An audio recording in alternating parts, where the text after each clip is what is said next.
सिद्धनाथ शिक्षण संस्था दहिवडी संचलित ISO मानांकित व शाळा सिद्धी A ग्रेड प्राप्त सातारा जिल्ह्यातील पहिली सेमी इंग्रजी शाळा असलेल्या आदर्श विद्यालयाचे वार्षिक स्नेहसंमेलन रविवारी संध्याकाळी मोठ्या दिमाखात संपन्न झालं। या अभूतपूर्व सोहळ्यासाठी ग्रामविकास व पंचायत राज मंत्री जयकुमार गोरे यांनी आवर्जून उपस्थिती लावली होती।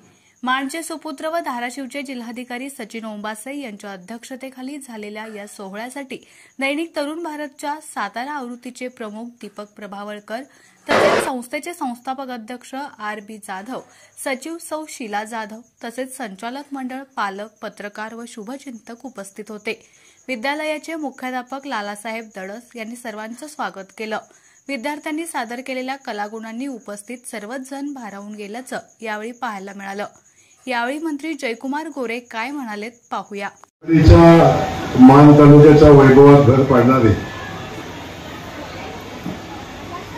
आणि शैक्षणिक क्रांती घडवणारी आदर्श प्राथमिक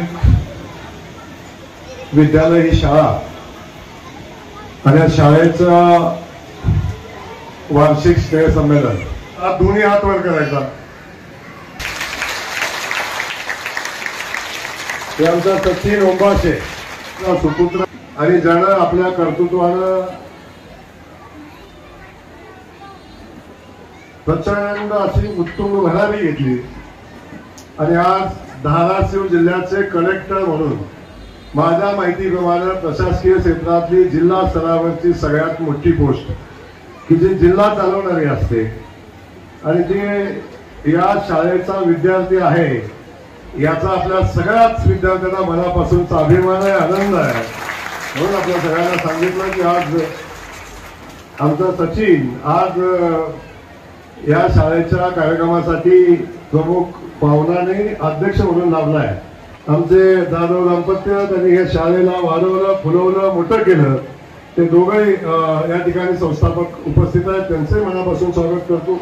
या शाळेचे मुख्याध्यापक आणि माझे मित्र सन्माननीय दडस सर त्यांच्या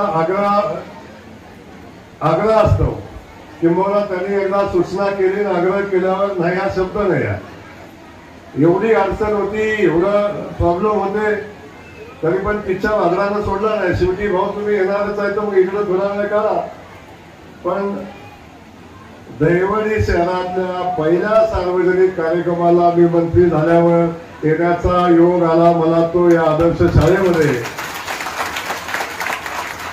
याचा मला अभिमान आहे की आमचे आदरणीय दडस सर, शाळेचे सगळे शिक्षक, शाळेचे सगळे पालक, शाळेतल्या विद्यार्थ्यांचे पालक, विद्यार्थी सगळ्या अंगाने काम करणारे व्यक्तिमत्व आहे।